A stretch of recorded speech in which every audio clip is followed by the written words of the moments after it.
Body language, I think we can all relate to this with posture and how one's posture, if they're in a defensive position, arms crossed, and or more of a happy-go-lucky attitude, free, kind of waving hands around, relaxed, rather than a stiff posture, communicates one thing versus a relaxed posture, doesn't it? Sets you at ease. Facial expressions can be very important too in body language. For example, when we lived overseas in Papua New Guinea, if you raised your eyebrows, that was like, and sucked in air through your throat like this, like, and that would mean that you were in agreement. And it sounds like us like you're starting to suffocate. For them, it was agreement. They didn't have doorbells over there, so many times, you know, that you see the videos you might have seen on the Nature Channel or things like that, where people live in the huts and the grass thatched roofs. Rather than yell out, they would just clear their throat.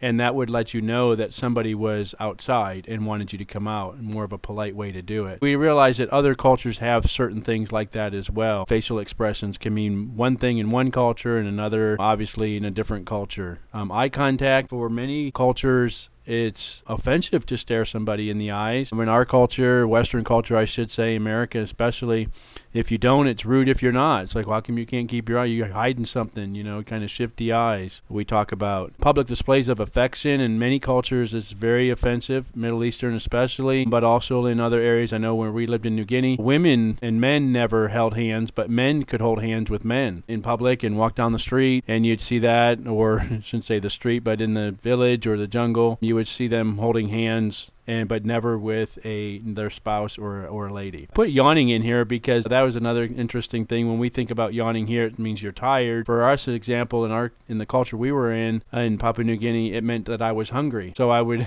always try to cover my mouth if I went out in the morning or something early, because they would say, "Oh, kagat nedio," and I'd say, "No, nagat node, I'm not. My stomach isn't burning. I'm not hungry." But that was the first thing they associated with. And if you yawn, like in our culture, in American culture, we may open our mouth wide. In many cultures, that's offensive, especially in Asian. You want to make sure you cover your mouth, and you'll a lot of times see, if you go to an Asian restaurant, they will cover their mouth if they're picking their teeth with a toothpick, just to hide all that. So that's considered offensive, to kind of show your teeth to people. And then, of course, gestures and how we use gestures. If we do the thumbs up or the okay sign, and the different things that those can mean. And so you want to be careful with how you use gestures in different cultures. Not everything means the same thing. It's really interesting how body language is viewed in different cultures, and just to be aware of it.